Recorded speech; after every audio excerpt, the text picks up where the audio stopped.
여러분 안녕하십니까? 화요일 아침 뉴스 퍼레이드 황병준입니다. 김민석 국무총리 후보자에 대한 국회 인사청문회가 오늘부터 이틀간 진행됩니다. 야당은 청문회에서 김 후보자의 재산 증식, 자녀 특혜 의혹 등을 집중 지적할 예정입니다. 이에 여당은 과도한 정치 공세라며 강하게 맞서고 있어 여야 격돌이 예상됩니다. 이태희 기자입니다. 이재명 정부 첫 국무총리로 지명된 직후 각종 의혹과 논란에 휩싸인 김민석 후보자. 허위나 확인되지 않은 용어를 쓰는 것을 주의하시는 것이 좋을 것 같습니다. 김 후보자 국회 인사청문회가 오늘부터 이틀간 열립니다. 김 후보자 지명 철회를 요구하는 국민의힘은 특히 재산 증식 관련 의혹을 집중 제기할 전망입니다. 지난 5년간 늘어난 약 6억 원의 소득 출처가 불분명하다는 겁니다. 김 후보자는 출판기념회와 경조사로 생긴 소득이라고 해명했지만 국민의힘은 재산 등록 없이 사용한 건 문제라며 재반박했습니다. 재산 공개에서 모두 현금 신고는 없었습니다. 현금을 몰래 받는 것을 어떻게 우리 국민들이 허용할 수 있겠습니까? 김 후보자의 중국 칭화대 석사 학위 취득 관련 의혹과 아들의 고교 시절 입법 추진 활동 지원 의혹도 제기됐는데 더불어민주당은 무분별한 정치 공세라며 김 후보자 능력 검증에 초점을 맞추라고 반박했습니다. 인사 검증이 아니라 공작, 기획, 날조에 힘을 쏟고 있는 것 같습니다. 여야 합의 불발로 오늘 청문회는 증인 참고인 없이 진행됩니다. 민주당은 야당과 총리 인준 절차 협의가 이루어지지 않으면 단독 처리할 가능성도 열어두고 있습니다. TV조선 이태희입니다. 이재명 대통령이 장관 후보자 11명을 지명했습니다. 과기부, 중기부 장관에 AI 기업인이 기용됐고 국방장관엔 민간 출신인 안규백 의원이 지명됐습니다. 전 정권 송미령 농림부 장관은 유임됐습니다. 이루라 기자입니다. 이재명 대통령이 취임 19일 만에 11개 부처 장관 후보자를 지명했습니다. 국방장관은 5.16 군사 쿠데타 이후 첫 민간인 출신인 오선의 안규백 의원이 기용됐습니다. 문민화를 앞세운 국방개혁 의지를 강조한 거란 해석이 나왔습니다. 64년 만에 문민국방부 장관으로서 계엄에 동원된 군의 변화를 책임지고 이끌어 나갈 것입니다.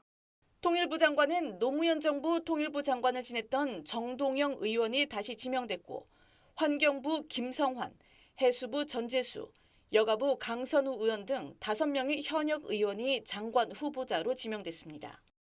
외교부 장관은 대미파로 알려진 조현 전 외교부 1차관이, 과기부 장관은 백영훈 LG AI 연구원장, 중소벤처기업부 장관은 한성숙 전 네이버 대표가 발탁됐습니다. IT 기업인 출신을 2명이나 발탁한 것은 AI 관련 산업 정책을 이끌게 하려는 의도로 풀이됩니다. 윤석열 전 정부 농림축산식품부 송미령 장관은 유임되고 고용노동부 장관은 김영훈 전 민주노총 위원장이 지명됐습니다. 대통령실 고위관계자는 중동 정세 파장이 만만치 않아 인선을 서둘렀다며 나토 불참 결정에 이번 인사를 포함한 국내 현안 문제도 배경으로 작동했다고 했습니다. 김민석 후보자 인준 상황에 따라 내각 구성에 필요한 총리 제청을 현 이주호 총리 권한대행이 대신할 가능성도 있습니다. TV조선 이루라입니다. 네, 이재명 대통령이 민주당 신임 원내 지도부와 첫 만찬을 갖고 당정 호흡과 협력을 강조했습니다. 평행선을 달리는 상임위원장 배분을 놓고 여야는 오늘 다시 협상에 나설 예정입니다. 박상현 기자의 보도입니다. 더불어민주당 신임 원내지도부와 악수를 나누는 이재명 대통령. 취임 후 처음으로 여당 원내지도부와 만찬을 했습니다. 이 자리에서 이 대통령은 당정 간 호흡이 성공의 밑거름이라며 협력을 강조했습니다. 우리 집행부 일하는 거 많이 좀 도와주시기 바라고요. 어쨌든 여러분들이 일선에서 잘 지켜주시기 바랍니다. 장관 인선 후 논란이 된 송미령 장관 유임에 대해서는 탕평 인사라는 취지로 입장을 밝혔습니다. 당정은 2시간가량 진행된 회동에서 민생 회복의 뜻을 모았지만 국회에선 상임위원장 배분 문제를 놓고 여야가 평행선을 이어갔습니다. 새 정부 국정 동력을 최대한 확보하려는 민주당은 국민의힘에 법사위원장을 넘겨주면 발목을 잡힐 수 있다며 선을 그었습니다. 1년 전에 일기 원내 지도부가 약속했던 것을 지키면 되는 것이지 지금은 상임위원장 배분 문제를 논의할 시기도 아니다. 국민의힘은 거대 집권 여당의 입법 독주를 견제해야 한다며 물러서지 않았습니다. 겉으로는 협치를 외치지만 실제로는 양보 없는 일당 독재의 모습입니다. 우리가 이런 것을 양두구익적 행동이라고. 여야 원내대표단은 오늘 우원식 국회의장과 상견례 자리에서 본회의 일정과 상임위원장 배분 문제를 추가 논의할 전망입니다. TV조선 박상현입니다.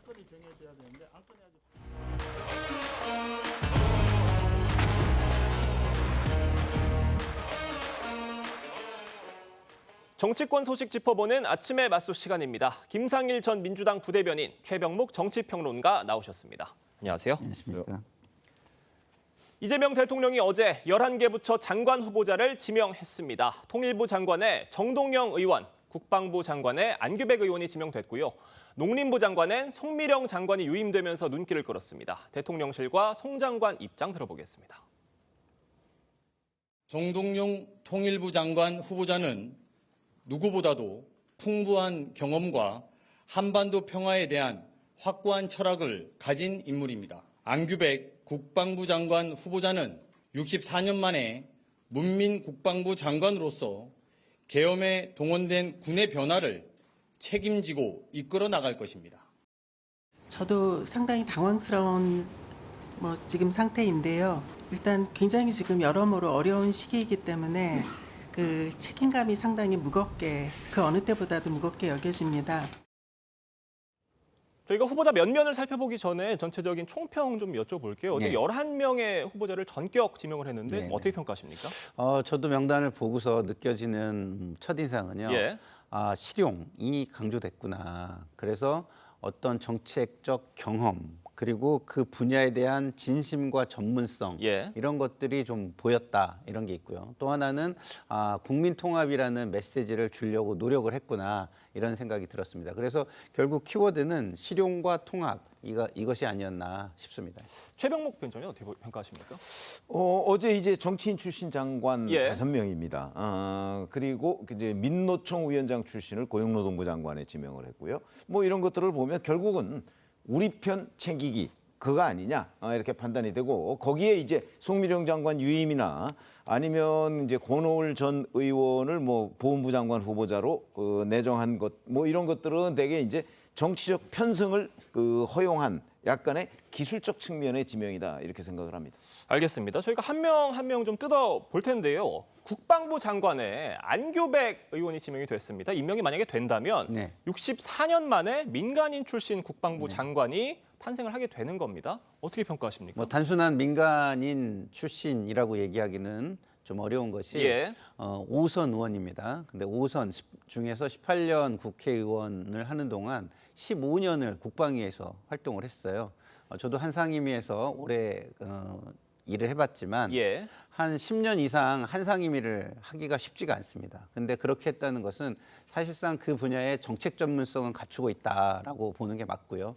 그러면 이제 군사 작전과 관련해서는 그렇게 전문성이 있느냐 이런 의문이 들 수 있지만 그런 부분은 사실은 군이 주도적으로 지금도 하고 있는 분야이기 때문에 민주적인 리더십을 잘 발휘하면 훌륭한 장관의 역할을 할 수 있지 않을까 이런 생각이 듭니다. 말씀해 주신 안규백 장관 후보자 지명에 대해서 말씀해 주신 그런 기대와 함께 우려도 같이 나오고 있는데 우려가 있다면 좀 어떤 게 나오고 있습니까? 그것은 이제 군 출신이 아니라는 점에서 과연 현재 국방부 지휘부 그리고 우리 군 지휘부가 그 안규백 장관 후보자에 대해서 어느 정도나 진정성 있게 그 리더십을 평가할 것인가 이런 부분이거든요. 근데 그건 앞으로 이제 두고 봐야 되는 부분이고 지금까지 한 번도 경험하지 않은 일 아닙니까? 저는 뭐 과거에도 물론 군 출신이 국방부 장관이 됐다고는 하지만 뭐 군 출신이 현역 어떤 옷을 입은 상태에서 국방부 장관을 한 건 아니거든요. 그러니까 민간으로서 상당히 활동을 한 사람들을 이제 국방부 장관으로 발탁한 것이기 때문에 저는 뭐 64년 만에 문민이라고 하는 그 의미보다는 그 얼마나 많은 그 군사 분야의 전문성을 가지고 그 군을 잘 지휘할 수 있느냐 이거는 좀 두고 볼 일이다 이렇게 생각합니다. 알겠습니다. 통일부 장관엔 정동영 의원이 지명이 됐는데 이게 노무현 정부 때 통일부 장관을 한 뒤에 자그마치 딱 20년 만에 다시 된 겁니다. 어떤 의미가 있다고 보십니까? 근데 이런 거 한번 생각해 보시죠. 그러면 노무현 정부 때 정동영 통일부 장관이 예. 어느 정도 실적을 냈느냐 하는 부분을 따져보지 않을 수가 없는 대목인데 저는 뭐 그때도 제가 뭐 기자를 했습니다만 예. 결국은 북한은 당시에 뭐 핵실험을 하는 등 하고 싶은 걸 다 했습니다. 그리고 정동영 통일부 장관은 그 북한에 대해서 대단히 유화적인 조치를 취했었거든요. 그 결과 그 지금 남은 게 뭐죠? 개성공단 뭐 지금 다 그 뭐 문 닫혔고요. 예. 뭐 이런 상황인데 결국은 자 그러면 대북 유화주의자인 정동영 의원을 다시 통일부 장관에 기용하면서 대북 그 유화책을 쓰겠다 하는 메시지로 보이는데 예. 그럴 경우엔 또다시 북한이 자기들 하고 싶은 거는 다 하고 도발하고 싶으면 언제든지 도발하고 남한과의 관계를 차단하면 또 언제든지 차단하고 그런데도 우리 정부는 거기에 대해서 아무런 조치를 취하지 못하고 뭐 결국 대북 지원 뭐 아낌없이 하고 뭐 이런 재판이 되지 않을까 하는 우려가 나오고 있습니다. 그러니까 지금 이종석 국정원장 후보자 지명과 함께 정동영 의원을 통일부 장관에 지명을 한 거는 지난 정권의 어떤 남북 관계 정책을 반전하겠다, 뒤집겠다 이런 의지를 좀 보인 거다라는 평가가 나오는데 어떻게 평가하세요? 뭐 그런 식으로 보면 너무 이렇게 약간 적대적 프레임이라 예. 저는 그렇게 말씀을 드리고 싶지 않고요. 기존의 진보 정권은요 항상 한반도의 평화라는 걸 항상 중심 기조로 뒀습니다. 그렇지만 어쨌든 지난 두 정권을 거치면서 진보 진영에서도 대북 억지력이라는 것을 확실하게 국민에게 보여주는 것이 안정감을 주고 그 안정감이라는 것을 바탕으로 해야 한반도 평화 정책을 힘있게 추진할 수 있다는 것을 알고 있기 때문에 그런 부분을 고려한 통일부 인선이라고 보고요. 통일부 같은 경우는 뭐 목적이 뭡니까? 통일을 위해서 한반도의 평화를 위해서 지향하는 부분이 분명한 거 아니겠습니까? 그런 부분이 있다고 보고요. 그러나 이제 외교 국방 분야에서는 대북 억지력이라는 부분을 통해서 국민적인 안정감을 주려고 노력하지 않을까 싶습니다. 알겠습니다.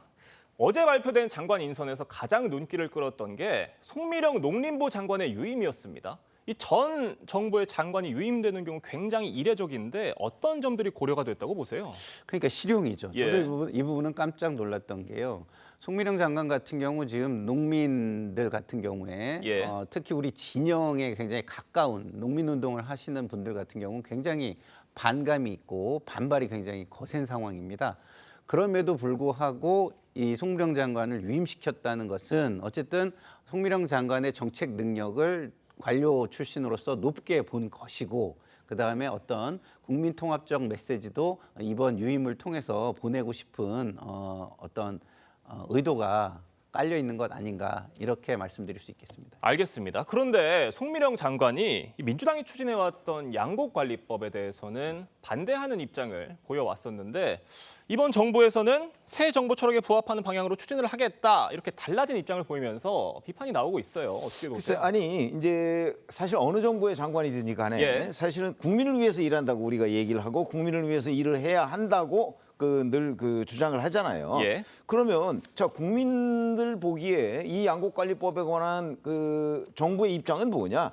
윤석열 정부와 이재명 정부는 다른 거는 틀림없는데 그러면 윤석열 정부의 송미령 장관과 이재명 정부의 송미령 장관은 뭐가 다르냐? 근데 지금 새 정부하고 맞추겠다는 거 아닙니까? 근데 이재명 정부의 양곡관리법 개정안에 대한 입장과 윤석열 정부의 입장은 완전히 달랐어요.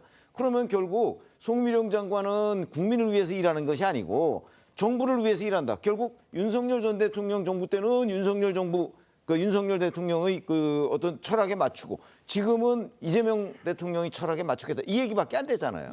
그래서 본인의 소신은 어디에 있는 건지 그리고 본인은 정말 자 국민을 위해서 양곡관리법 개정안이 통과되는 게 맞는 건지 아닌지 이 부분에 대한 설명을 추가로 듣고 싶습니다.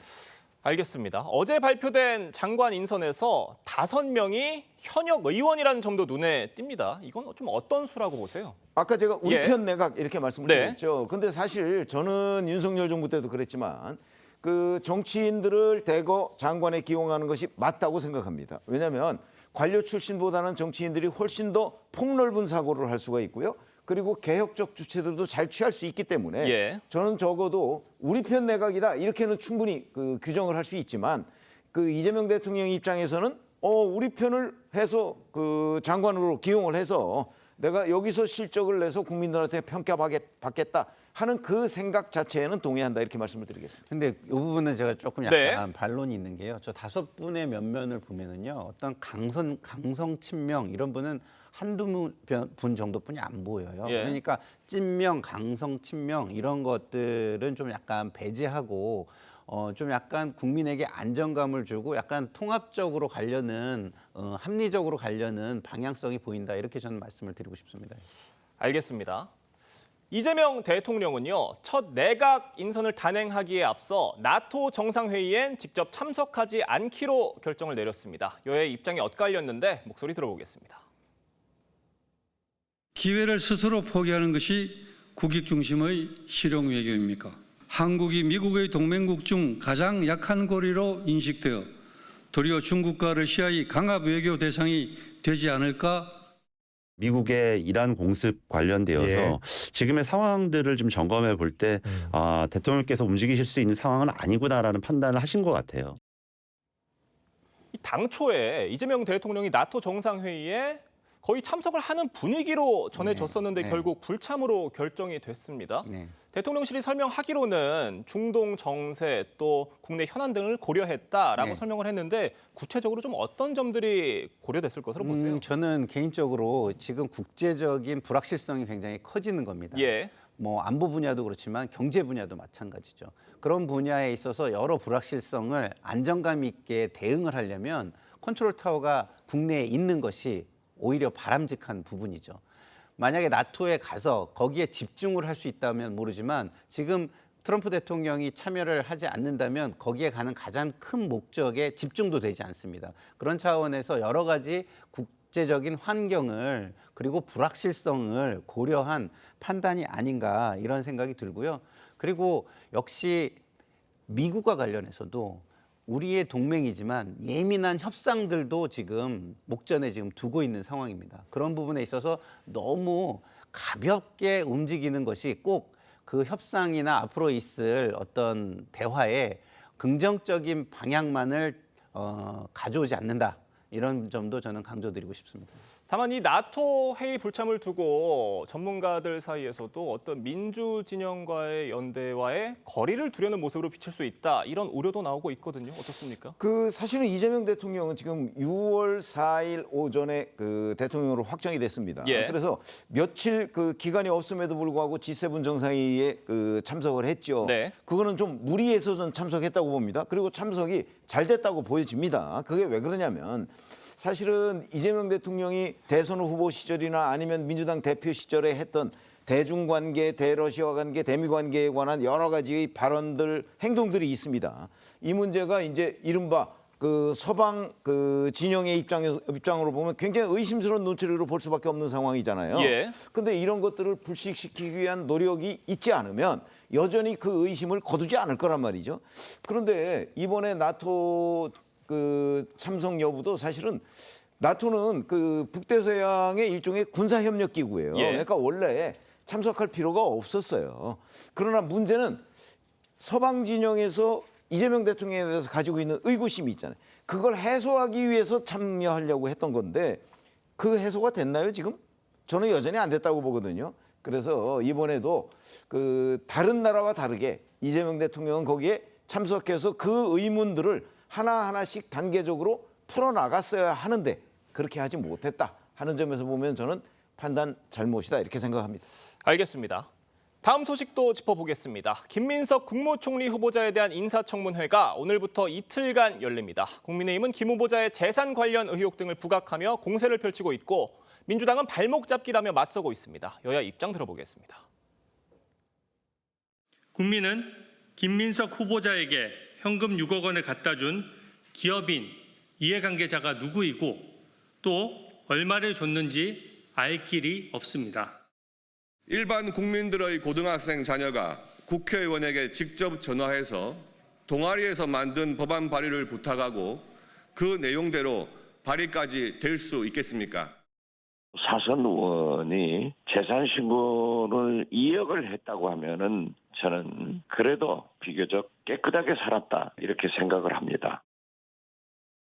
지금 이 김민석 총리 후보자의 재산 증식 문제에 대해서 의혹이 제기가 됐고 그 이후에 김민석 총리 후보자가 아직까지 구체적인 증빙 자료는 내지 않은 상태에서 조금씩 해명을 내놓고 있는데 그 해명들을 들어봐도 여전히 덧셈 뺄셈이 맞지가 않는다는 겁니다. 지금 청문회에서 이게 좀 우선 해명의 말이 좀 바뀌고 예. 있죠. 초반에는 뭐 행사비, 강연비 뭐 이런 걸로 충당했다고 네. 했는데 행사비, 강연비가 얼마 안 되는 걸로 드러나니까 이제는 뭐 경조사비, 출판기념회를 얘기하고 있습니다. 네. 근데 또 경조사 출판기념회가 없던 작년 같은 경우에 또 갑자기 재산이 늘었고 추징금을 완납을 했거든요. 자, 그러면 지금 말씀하신 대로 계산이 안 맞아요. 기본적으로 2020년에 마이너스 5억 8,095만 원에서 2025년 올해의 경우 플러스 2억 원이 넘는단 말이죠. 그럼 순자산이 7억이 늘었는데 거의 8억 가까이 늘었다는 겁니다. 그렇게 예. 늘었는데 문제는 그동안에 그러면 또 쓴 돈이 어마어마하게 많아요. 예. 뭐 7, 8억 정도 됩니다.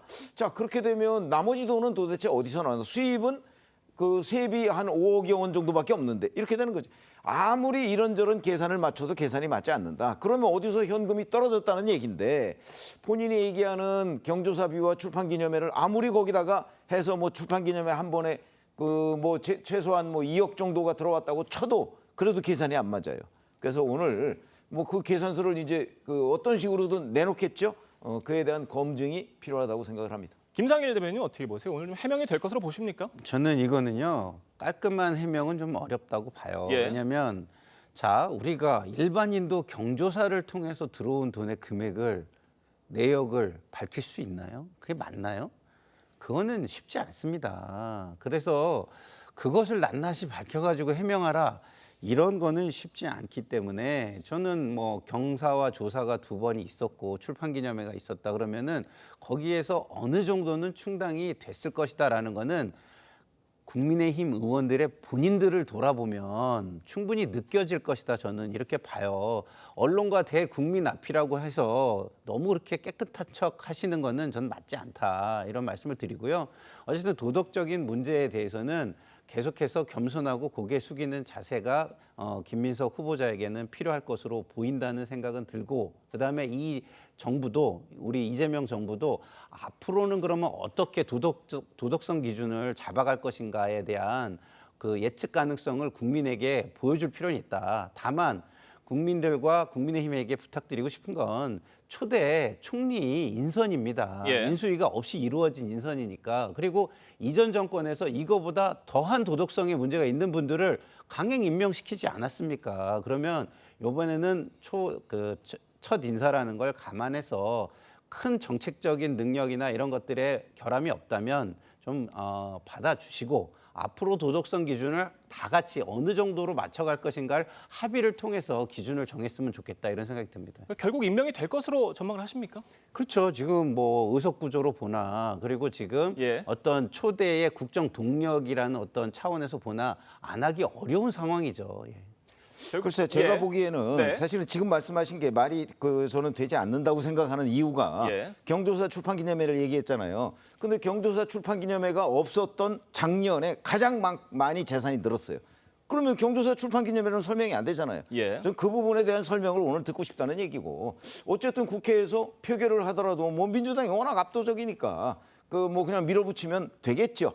그러나 그에 대한 그 정치적 부담 예를 들어서 국민들은 중에 다수는 지금 국무총리로 취임해야 될 것이 아니고 수사를 받아야 된다. 돈 문제가 불투명하니까 이렇게 판단을 할 가능성도 있는데 그걸 밀어붙인다고 했을 때의 정치적 부담은 꼭 뭐 정부에서 져야 되는 거죠. 근데 도덕적으로 비판에 대해서는 겸손하게 예. 자세를 취해야 된다고 생각합니다만 수사라는 건 법적인 겁니다. 그럼 그 문제를 제기하는 쪽에서 구체적인 어떤 문제점에 대한 입증 책임도 존재한다는 걸 말씀드리고 싶습니다. 알겠습니다. 결국 이 세비 외 소득을 얼마를 벌어들인 건지가 지금 쟁점으로 된 상황인데 이 부분에 대해서 과연 김민석 총리 후보자가 잘 해명을 할 수 있을지 지켜봐야 되는 상황인 것 같고요. 중국 칭화대 석사 학위 논란도 검증 대상에 오른 상황입니다. 이 부분에 대해서는 김민석 총리 후보자가 자신이 만든 어떤 자료는 내놨어요. 그 출입국 기록에 대해서. 다만 지금 국민의힘에서는 이게 법무부 원자료가 아니기 때문에 좀 원자료를 봐야겠다 이런 입장이잖아요. 그런 입장이죠. 근데 그 자료를 법무부에서 내놓지 않고 있는 거잖아요. 예. 그동안 국민의힘 의원들이 얼마나 법무부에서 그 자료를 받았는지가 이제 오늘 드러나겠죠. 아마 그 자료가 없이 그냥 김민석 후보자가 내놓은 자료만 가지고 그 검증하기는 어려울 거예요. 그래서 특히 또 뭐 칭화대에서 이 문제를 어떻게 우리가 학위를 줬습니다라고 설명할 것 같지도 않고 예. 그래서 이거는 아마 그대로 공방으로 묻힐 가능성이 꽤 높다 이렇게 봅니다. 알겠습니다. 이 청문회를 앞두고 증인 채택에 관한 여야 합의가 불발되면서 사상 초유의 증인 없는 인사청문회가 될 가능성 있습니다. 사실상 지금 없는 상태로 진행이 될 것으로 보이는데 이 부분에 대해서는 좀 어떻게 보십니까? 좀 안타깝죠. 예. 네, 청문회라는 제도가 강화가 되고 국민에게 청문회라는 제도의 실효성과 신뢰성이 증가해야 되는데 예. 그러지 못하고 있다는 점에서 되게 안타깝다는 생각이 듭니다. 앞으로 민주당도 그러면 청문회를 앞으로는 어떻게 할 것인가 이런 식으로 정쟁의 요소로 계속 남겨둘 것인가 네. 라는 부분에 대해서는 고민을 하고 여야가 머리를 맞대서 앞으로의 개선점을 도출해야 할 필요가 있다는 생각이 듭니다. 알겠습니다. 오늘부터 이틀간 진행되는 청문회 잘 지켜보도록 하겠습니다. 두 분 말씀 여기까지 듣겠습니다. 감사합니다. 어제에 이어 오늘도 무더위가 기승을 부릴 전망입니다. 전국 곳곳에서 낮 최고 기온이 30도에 육박할 것으로 보이는데요. 오늘 밤엔 주춤했던 장맛비가 다시 내릴 것으로 보입니다. 서울 청계천에 나가 있는 취재기자 연결합니다. 성민혁 기자, 이 시각 출근길 날씨 어떻습니까? 네, 지금 이곳 청계천 주변은 24도로 어제보다 2, 3도가량 올랐습니다. 습도도 높아서 체감 온도는 25도까지 올라가 아침 출근길부터 상당한 더위가 느껴집니다. 오늘 한낮 서울 기온은 30도까지 오르겠습니다. 경기 남양주와 강원 원주 등은 낮 최고 31도를 기록하고 인천과 제주도 28도가 예상됩니다. 장맛빛 사이사이 이어진 무더위로 온열 질환자가 계속 늘어서 지난달 15일 이후 누적 환자는 260명을 넘겼습니다. 무더위는 장마 전선이 올라오면서 전국 곳곳에 비가 내리거나 구름이 끼면서 한풀 누그러집니다. 비구름은 남쪽에서 내륙으로 점차 올라오는데 아침엔 남부지방에, 낮에는 경기 남부에 먼저 비를 뿌리고 퇴근길 무렵엔 서울과 인천, 경기 북부까지도 비가 내릴 것으로 보입니다. 특히 시간당 10에서 20mm의 강한 비가 내리는 곳도 있어 침수 피해에 대비해야겠습니다. 일부 지역에선 돌풍과 함께 천둥, 번개가 쳐 주의가 필요합니다. 이번 비는 수요일 밤까지 이어지다가 그칠 전망입니다. 기상청은 주말에 중부 지방을 중심으로 또 한 차례 장맛비가 내릴 것으로 내다봤습니다. 청계천 광장에서 TV조선 성민혁입니다. 네, 새벽 시간 경기도 용인 국도에서 4km 넘게 역주행을 하던 차량이 마주오던 승용차와 충돌했습니다. 피해 차량 조수석에 타고 있던 20대 여성이 숨졌고 3명이 크게 다쳤는데 가해 차량 운전자는 술을 마신 것으로 의심되고 있습니다. 김승돈 기자의 보도입니다. 깜깜한 새벽, 차량들이 빠르게 지나갑니다.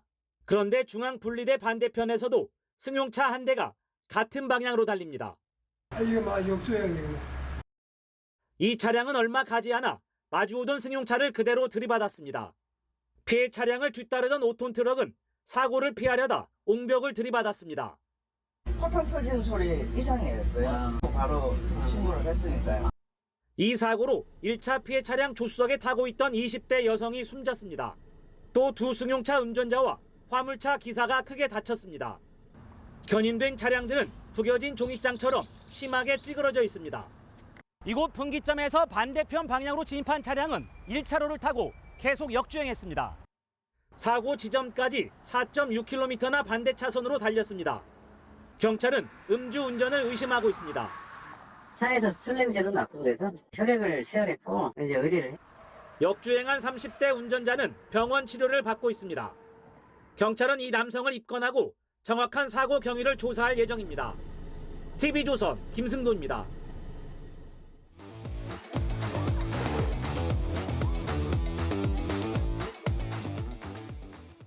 화제가 된 사건 사고 소식 짚어보는 아침의 이슈 시간입니다. 네, 최진영 변호사, 장현주 변호사와 함께 자세한 이야기 나눠보도록 하겠습니다. 안녕하세요. 네, 안녕하십니까.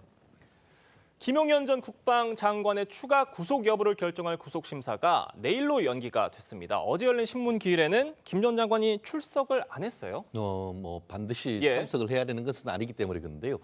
기본적으로 이제 그 기존에 있던 재판 이외에 특검 측에서 전격적으로 추가 기소를 하면서 그와 관련된 추가적인 영장 발부를 위한 신문 기일이 잡힌 것 아니겠습니까? 이 부분과 관련해서 김 전 장관 측 같은 경우에는 형법의 기본적인 이념은 실체 진실 발견도 중요하지만 그 실체 진실 발견은 적법 절차를 보장해야 된다. 한마디로 방어권 보장을 위한 법적 장치를 그대로 다 돼야 되는데 이 부분이 무시됐다라고 하면서 강력히 반발했다라고 하는데요.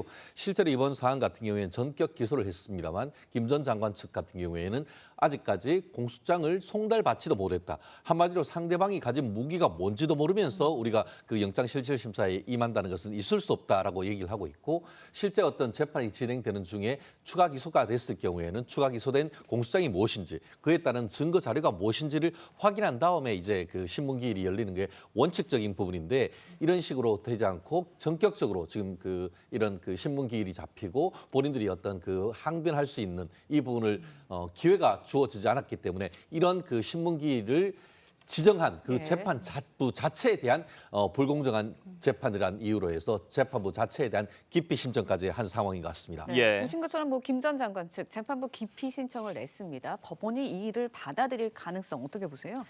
아까도 말씀 나왔지만 김용현 전 장관 측이 지금 공소장 송달이 안 됐다. 그런데도 신문기일을 여는 것 자체가 공정한 재판이 이루어질 것에 의문이 든다라는 이유로 재판부에 대해서 기피 신청을 한 건데요. 우리 형사소송법상에는 원칙적으로 기피 신청이 됐을 때는 그 재판부가 아니라 다른 재판부가 이에 대해 판단하도록 되어 있기는 합니다. 그런데 예외적으로 재판 지연을 목적으로 하는 것이 명백한 경우에는 해당 재판부가 그대로 결정으로 기각을 할 수가 있는데 즉 간이 기각도 가능하다라는 겁니다. 사실 이번 재판부는 간이 기각할지의 여부에 대해서는 일단 판단하지 않고 보류를 해둔 상태이기는 한데요. 이에 대해서 특검 측은 재판 지연을 목적으로 하는 것이 명백하다라는 의견서도 낸 상태이기 때문에 사실 재판부가 그대로 간이 기각 결정을 할 가능성도 열려 있는 상태라고 해야겠습니다. 사실상 김 전 장관이 재판부와 각을 세우는 모습을 좀 보인 걸로 볼 수가 있는데 이걸 두고 영장 발부 가능성이 더 높아진 거 아니냐 이런 관측도 좀 있어요. 현실적으로는 다가오는 6월 26일 날 0시에 석방을 해야 되는 그런 상황 속에서 그 직전에 구속 신문 기일을 잡는다는 것은 법조인의 어떤 입장에서는 이거는 법원에서 영장을 발부하려고 하는 의도가 있구나라고 미리 짐작할 수 있는 부분이 있는 것은 사실인 것 같습니다. 아마 그렇기 때문에 김 전 장관 변호인 측 같은 경우에는 제가 말씀드린 것처럼 이런 식으로 한다는 것은 사실상 영장을 발부하기 위한 것으로 있기 때문에 어떻게 보면은 사전에 어떤 예단을 가지도록 하는 것이 아니냐. 그렇다고 하면 이런 식으로 이제 구속 영장 발부를 위한 신문기일을 지정하는 것 자체가 재판의 공정성을 의심할 수밖에 없다는 이유로 해서 그 자체에 대해서도 지금 기피 신청을 했습니다만 법원 같은 경우에는 기존의 판례에 비춰봤을 때 어떤 이의를 신청을 했을 때에 재판을 정지하는지 여부는 본안 재판 그리고 결국 이번에 추가 기소했던 그 재판을 징계하는 여부인 것이지 이번처럼 이제 구속영장 실질심사 관련된 절차가 정지되지는 않는다 그렇게 하면서 지금 오늘로 해서 다시 한번 신문기일을 지정을 했는 것 같은데요. 말씀드린 것처럼 전후 맥락을 봤을 때는 구속영장을 발부할 가능성이 상당히 높아진 것 아니냐 하지만 본질적으로 구속영장은 범죄의 중대성 그리고 범죄 소명이 되는지 증거인멸 우려가 있는지 도주 우려가 있는지 이 부분을 지금 판단해야 되는 부분이기 때문에 다시금 원칙으로 돌아갈 필요도 있다. 그 얘기가 법조계에서 또 나오는 것 같습니다. 네, 이런 상황이라면 김용현 전 장관의 추가 구속 여부, 다른 피고인들의 신병 확보에도 영향을 주지 않을까라는 생각이 들거든요. 어떻게 보세요? 일단 김용현 전 장관이 다시 구속영장이 발부되는지 이 여부가 직접적으로 영향을 주지는 않을 겁니다. 하지만 전체적인 흐름은 좀 비슷하게 갈 수밖에 없다라는 생각이 드는데요. 김용현 전 장관뿐만 아니라 내란과 관련해서 지금 재판을 받고 있는 여러 혐의자들도 마찬가지로 구속 기한이 지금 다가오는 상황입니다. 그렇기 때문에 군 검찰도요. 여인영 전 사령관과 문상호 전 사령관에 대해서 지금 추가 기소를 한 상황입니다. 위증죄, 군사 기밀 누설죄 문제 등으로 지금 추가 기소도 하고 지금 변론도 병합해달라는 신청도 했고요. 추가로 구속영장도 발부해달라라는 청구가 지금 돼 있는 상황이기 때문에 사실상 내란과 관련된 혐의자들이 구속기간이 만료되기 전에 지금 추가 기소되고 구속영장이 발부되는 이런 수순이 그대로 흘러갈 가능성은 높다라고 봐야 될 것 같습니다. 네. 알겠습니다. 다음 얘기 짧게 짚어보겠습니다. 가스 배관을 타고 옛 연인의 집에 침입하려고 한 60대 남성이 체포됐습니다. 이거 최근에 대구에서 발생한 스토킹 살인 사건과 굉장히 비슷한 것 같아요. 그렇습니다. 뭐 한마디로 추락한 60대 스파이더맨 이런 식으로 얘기할 수 있지 않을까 싶은데요. 얼마 전에 있었던 비슷한 사건이 지난 23일 수원에서 저녁 8시 정도에 발견됐는데요.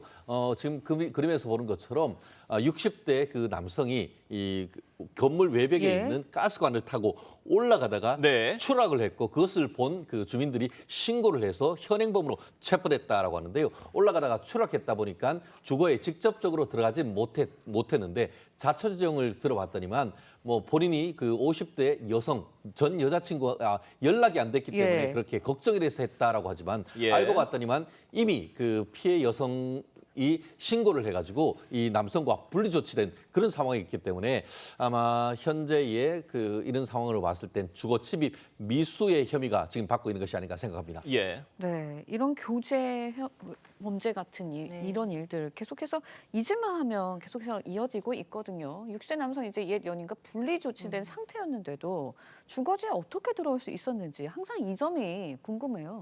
그렇죠. 스토킹 처벌법 3조에 따르면 경찰이 할 수 있는 응급 조치가 있습니다. 그리고 더 나아가서 법원에 청구할 수 있는 잠정 조치도 있는데요. 특히 경찰이 취할 수 있는 응급 조치 중에는 분리 조치가 분명히 존재합니다. 그러나 분리 조치만으로는 실질적인 보호가 미흡하다라는 것도 현실적으로 드러나는 것이 이번 사례와 같은 것일 텐데요. 그렇기 때문에 분리 조치뿐만 아니라 뭐 위치 추적 장치라든지 이런 다측적인 제도가 병행돼야 되는 것이 아니냐라는 생각도 들고 입법적인 보완도 필요하겠지만 현재 있는 제도도 좀 적극적으로 활용을 해서 피해자를 보호하기 위한 조치를 취해야 되는 것 아닌가라는 목소리가 나오고 있습니다. 네, 최진영 변호사, 장현주 변호사 두 분과 자세한 얘기 나눴습니다. 두 분 말씀 여기까지 듣겠습니다. 감사합니다. 고맙습니다.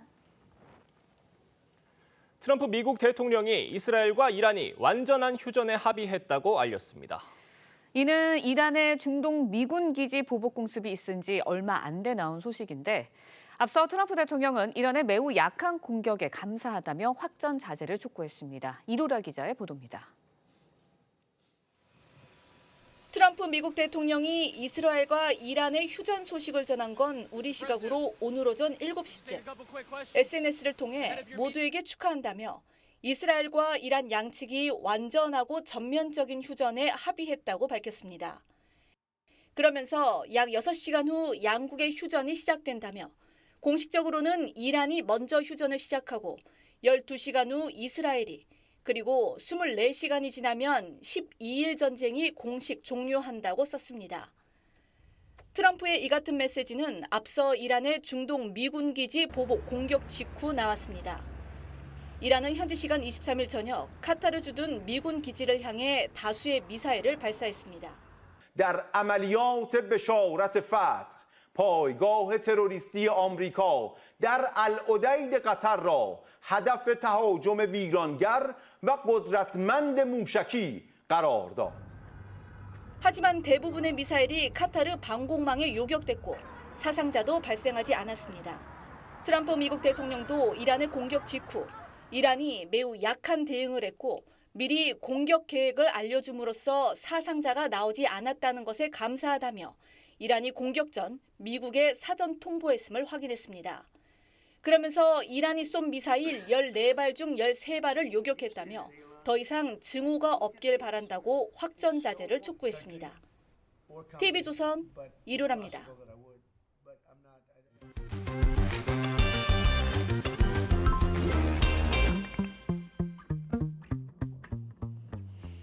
네, 화제 이슈 콕 집어서 파헤쳐봅니다. 아침에 빅 시작합니다.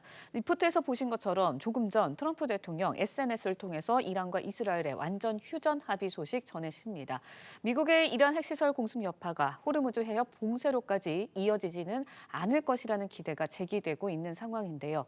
국내 경제에 미칠 영향은 어떨지 이인철 참좋은경제연구소장과 함께 자세히 짚어보도록 하겠습니다. 안녕하세요. 네. 네, 지금 뭐 속보가 계속해서 전해지고 있습니다. 트럼프 대통령이 이란과 이스라엘 완전한 휴전 합의했다. 자신의 SNS를 통해서 밝혔고요. 맞습니다. 이란 고위 당국자도 속보로 뭐 전해지고는 있지만 일단은 거기에 휴전에 합의했다 이런 내용들이 전해지고 있습니다. 오늘 새벽에 이제 뉴욕의 국제 유가 급락 7% 정도 급락하면서 시작은 하기는 했어요. 이런 상황이라면 우리 유가도 급등할 가능성 적다고 봐야 될까요? 어떻습니까? 맞습니다. 사실 트럼프 대통령의 SNS로 전쟁 상황이 실시간으로 바뀌고 그러니까요. 있습니다. 조금 전 SNS를 통해서 24시간 후면 이스라엘과 이란이 12일 동안 진행됐던 전쟁이 종식하기로 합의를 했다라는 겁니다. 완전하고 전면적인 휴전에 합의했다라고 주장을 하고 있는데 그럼에도 불구하고 트럼프 대통령의 특성상 좀 플러핑 아니야? 과장된 쇼맨십 아니야라는 우려가 있었는데 어쨌든 지금 이스라엘과 이란 측 고위 관계자의 말을 인용해서 합의했다라는 내용이 전해지고 있습니다. 사실 뉴욕 증시에서 이게 선반영됐어요. 국제유가가 7%나 떨어졌습니다. 기억하시겠습니다만 사실은 이스라엘이 이란 기습 공격하자마자 장중 국제유가 60달러대에서 70달러 찍었고요. 2차 지난 주말 미국이 기습적으로 이제 이란의 핵시설을 공습하니까 이 북해산 브렌트는 80달러까지 뛰었어요. 그래서 야 국제유가 이러다 이제 호르무즈 해협 봉쇄되면 3차 오일 쇼크 오는 게 아니냐라는 우려가 커졌는데 어쨌든 오늘 새벽에 이란이 보복을 했는데 미국이 사전 통보했습니다. 그래서 트럼프 대통령은 땡큐 고맙다 이란 먼저 사전 통보해줘서 인명피해가 없었다라고 밝히니까 오히려 그러면 이란 의회가 지금 호르무즈 해협 봉쇄는 의결을 했지만 최종 결정을 하지 않았기 때문에 극한 상황으로 치닫지는 않을 것이다라는 기대감이 커졌는데요. 실제로 서부 텍사스산 중진류의 경우에는 배럴당 68달러대까지.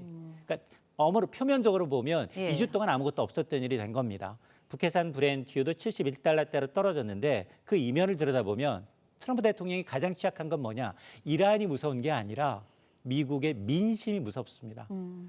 사실 물가 때문에 대통령 됐거든요. 그런데 지금 휴가철 앞두고 국제유가가 급등한다. 그러니까요. 이게 가장 큰 내년 중간 선거를 앞둔 아킬레스 건이기 때문에 앞서서 트럼프 대통령이 어떤 SNS를 날렸느냐. 드릴 더 베이비 더 드릴. 야 빨리 이제 원유, 석유, 가스 시추 확대해라고 에너지부에 통보를 했어요. 그만큼 기름값에 트럼프 대통령이 민감하게 반응을 하고 있습니다. 네, 일단은 뭐 호르무즈 해협 봉쇄 가능성은 지켜봐야 되는 상황이 됐고요. 그렇다 보니까 그동안 예의주시해왔던 우리 산업계도 일단은 상황을 좀 관망하지 않을까라는 생각이 드는데 만약에 해협이 봉쇄가 됐다면 우리 산업계에 미칠 영향 그리고 휴전이 된다면 우리 실질적으로 진짜로 휴전이 된다면 이루어진다면 우리 산업계에 미칠 영향 어떻게 비교할 수 있을까요? 우리가 아직까지는 중동산 원유 수입 비중이 압도적으로 높습니다. 70%. 그런데 이 호르무즈 해협이 어떤 곳이냐면 사실은 폭은 50km밖에 안 되는데 대형 유조선이 지나가기 위해서는 수심이 10km 이내야 되는데 모두 이란 영역입니다. 그러다 보니 한국산 중동산 원유의 99%는 이 해협을 통해서 수출입이 돼야 되는데 지난 주말 사이에 바빴어요. 산업계별로 지금 대응책을 논의하느라 바빴는데 정유사는 일단 긴급하게 우리가 원유 재고 상태를 파악했습니다. 민간과 정부가 보유하고 있는 전략적 비축유가 한 200일 정도 남아 있는데 국제에너지기구의 2배 정도니까 단기적으로 큰 충격은 없다라는 겁니다. 그러나 문제는 항공업계, 해운업계 전부 다 이제 이 국제유가가 1달러만 올라도 상당히 타격이 높습니다. 조선 그리고 이제 가전업체들까지도 지금 원유 수급 차질이 이제 불분명하기 때문에 비용이 더 올라갈 수밖에 없는데 산업연구원은 만에 하나 이 해협이 봉쇄될 경우에는 한국 산업 전체 생산비가 평균 3% 넘게 비용이 추가가 들고 단기 봉쇄만으로도 에너지 대란, 물가 상승, 수출 경쟁력 악화라는 삼중 고요가 현실화될 수 있다는 얘기인데 실제로 휘발유 가격이 지난 주말 6주 만에 상승세로 돌아섰습니다. 통상 국제유가는 2주에서 3주 정도 되고 그래서 국내의 기름값이 반영이 되는데 이미 주유소들이 선반영하고 있다는 겁니다. 네, 일단은 그러면 이제 주유 가격은 좀 지켜봐야 할 것 같고요. 원달러 환율 이야기도 좀 해보도록 하겠습니다. 어제까지는 중동발 위기였지만 있지만 그래도 코스피 3,000선은 사수를 했고요. 어제 원달러 환율이 급등을 했어요. 그래서 1,380원대에서 마감을 했거든요. 그런데 오늘 일단은 휴전 소식이 들렸습니다. 그렇다 보니까 오늘 시장이 열리면 좀 있으면 열릴 텐데 원달러 환율이 조금 내려가지 않을까 이런 기대도 있는데 어떻게 전망할 수 있을까요? 맞습니다. 어쨌든 이제 기습적으로 거의 20원 가까이 18.7원이나 어제 급등을 했는데 이건 이제 일단 중동의 지정학적 긴장감 최고조에 이르렀다라는 반응 때문에 어쨌든 달러화가 강세를 보이면서 안전자산 선호 현상으로 인해서 올랐습니다만 그러나 지금 중동의 긴장감이 극도로 지금 낮아지고 있는 상황이고 휴전 가능성까지 예가 되고 있기 때문에 다시 환율은 제자리 걸음할 가능성이 높아졌는데 어제도 보면 사실 금융시장에서 코스피는 굉장히 안정적이었어요.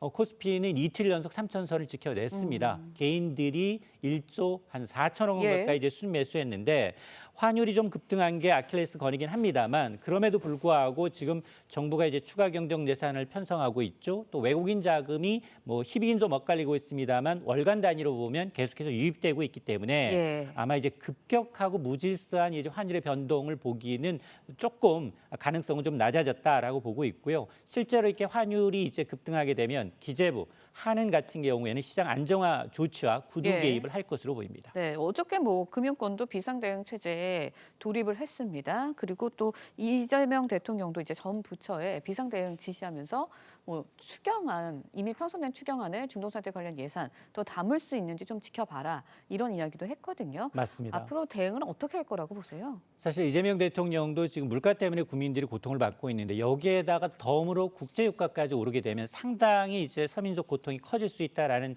발언을 했습니다. 그러면서 이 충격에 대비하기 위해서 기존의 30조 5천억 원의 추경 외입니다. 이 추경안 외에 중동 리스크 대응용 추가 경정 가능성을 검토하라라고 이제 지시를 한 겁니다. 그러면 이제 물론 이제 추경이 이제 국회로 넘어간 상태이긴 하지만 필요할 경우 국회와 협조를 통해서 추가적인 대안을 마련하라라고 이제 강조를 하고 있는 상황이기 때문에 아직은 이제 확전으로 들어가서 최악의 시나리오 가지는 않겠습니다만 그럼에도 불구하고 재정 여력을 충분히 확보하겠다라는 거고요. 또 하나 이제 은행권도 움직이고 있습니다. 크게 두 가지가 우려가 돼요. 국제유가가 이렇게 요동을 치게 되면 중소수출기업들의 피해. 또 하나가 이제 외화 유동성 관리거든요. 이 두 부분에 대해서 총 11조 3천억 원 규모의 중소기업 소상공인 긴급 금융 지원을 발표하면서 시장 안정화 조치에 적극 나서고 있습니다. 네, 알겠습니다. 일단 뭐 저희가 속보로도 계속해서 전해드리고 있지만 이스라엘과 이란의 휴전 소식이 들리고 있습니다.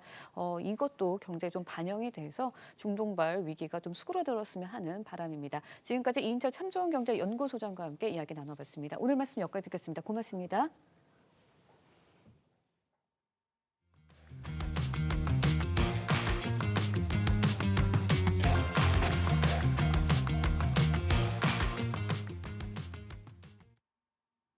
이른 더위 속에 시원한 식음료 생각 많이 나시죠? 고물가 속에 수박이나 빙수 등 1인용 실속 제품이 인기라고 합니다.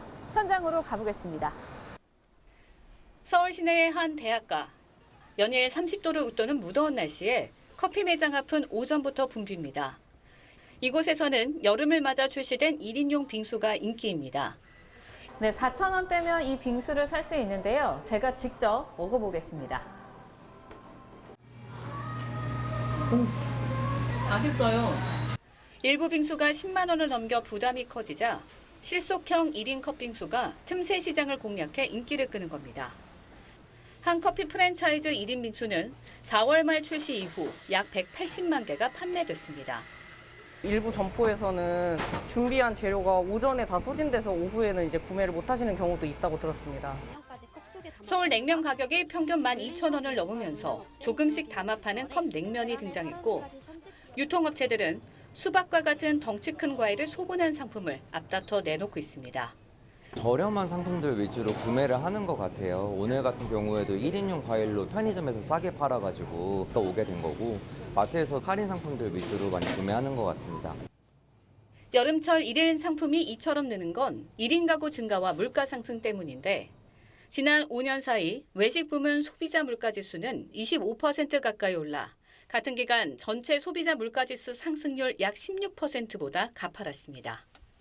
소비자들이 실속형, 절약형 소비를 늘리고 있는 상황입니다. 시장에서의 트렌드도 소분형 제품, 리퍼비시드 제품의 판매가 늘어나고 있어서 이런 현상이 지속되고 있습니다. 고물가 시대, 더위까지 실속 있게 이기려는 소비자가 늘면서 시장의 경향도 바뀌는 모습입니다. 앵커가 간다였습니다.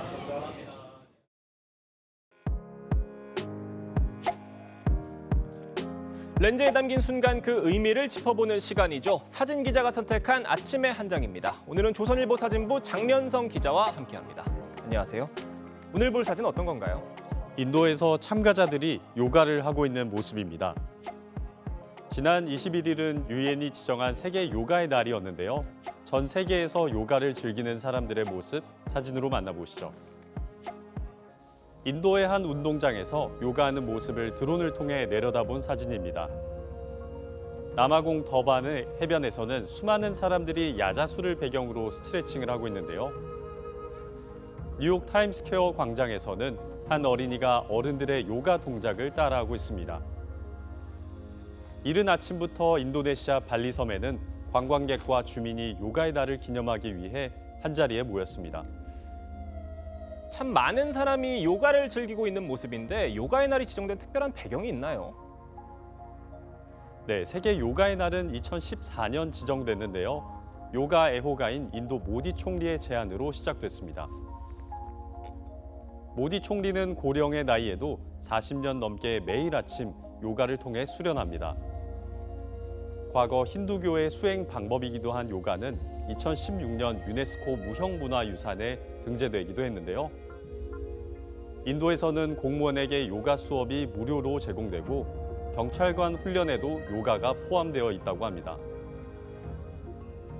요가에 대한 인도의 애정 참 남다르네요. 전 세계인들이 즐기는 요가의 모습 잘 봤습니다. 지금까지 아침의 한 장이었습니다. 정체전선이 북상하면서 오늘과 내일 전국에 다시 장맛비가 내립니다.